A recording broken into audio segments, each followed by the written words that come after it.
Allez, salut à tous, on se retrouve pour le Daily Play and Earn Update Reward Calculation.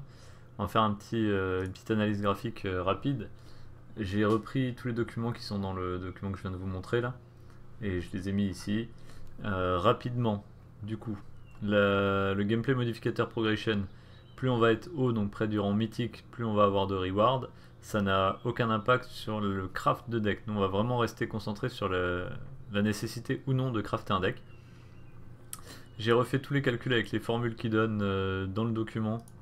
À la fin, ils expliquent voilà, tous les calculs, etc. un par un. J'ai pris le temps de refaire tout ça, de remettre dans le tableau. En vrai, on va multiplier par 15% la récompense pour un deck météorite, par 23 pour un shadow, par 40 pour un gold et par 100 pour un diam. En sachant que c'est 15,68 au lieu de 15, c'est 23,2 au lieu de 23, c'est 0,4 pour 40, donc c'est juste. Et du coup, on se penche sur la suite. Alors, en faisant tous les calculs, en prenant un deck d'une valeur de 30$. Je prends volontairement un deck qui est bas, euh, parce que après c'est un peu exponentiel aussi. Donc déjà en vous donnant une idée pour un deck de 30$. Donc pour le passer Shadow, full Shadow, 150$, puisqu'il faut 5 météorites pour faire une Shadow. Je compte pas le flux et les gods utilisés pour craft. Ensuite, pour passer Gold, il faut 5 Shadow. Donc c'est de nouveau x 5, on est à 750$ pour un deck qui coûte 30$. Et pour passer full diam, on est à 3750$ pour un deck qui à la base coûte 30$. En termes de reward, ce qui va nous intéresser, c'est de regarder en combien de temps on va rentabiliser notre investissement pour au moins atteindre le point de stabilité, pour ensuite générer du profit. Donc là, pour un deck à 30$, si on reçoit un god par jour, avec le bonus de 15%, donc ça fera 1,15 god. J'ai tout mis dans la formule, c'était pour pas vous embrouiller avec tous les calculs.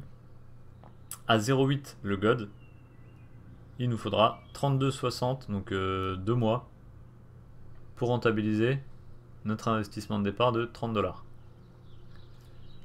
Maintenant, si on arrive à générer 5 gods par jour, en une semaine c'est fait. Si on fait 10 gods par jour, en 3 jours c'est fait. Le problème c'est qu'on ne sait pas combien exactement on va toucher de gods par jour.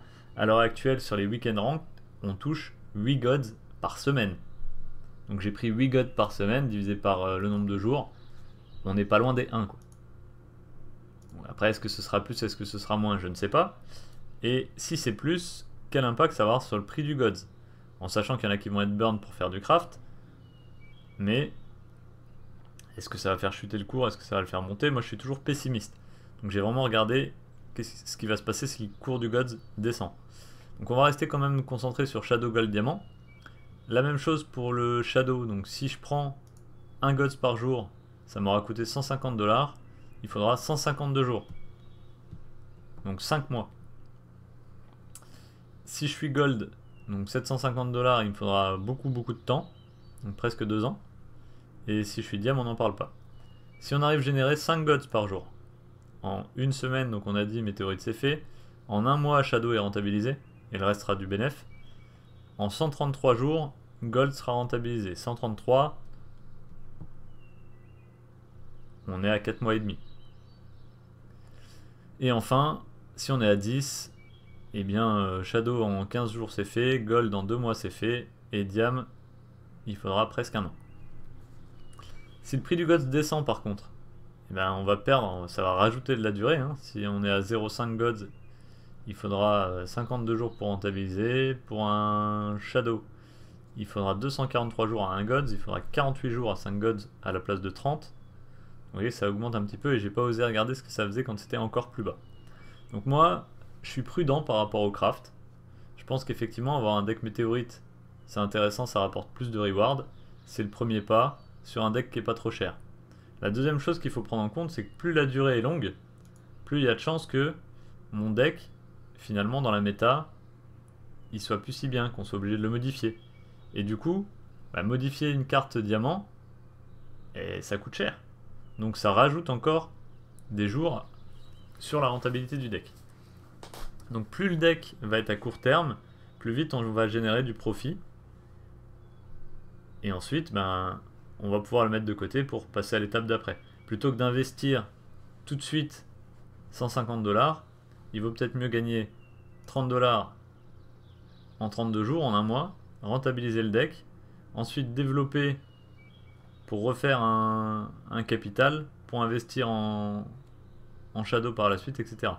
Et j'ai pas pris en compte le prix des cartes, c'est-à-dire qu'à l'heure actuelle, il y a effectivement moyen de faire des jolis coups, je pense, sur le marché. Alors on va aller voir tout de suite. On va prendre quoi? On va prendre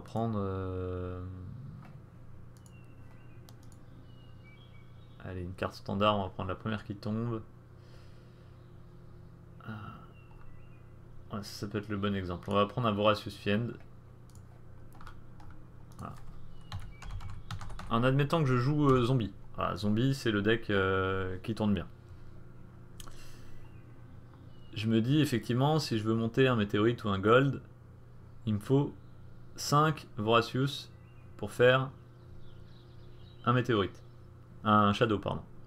Donc 7 x 5, 35.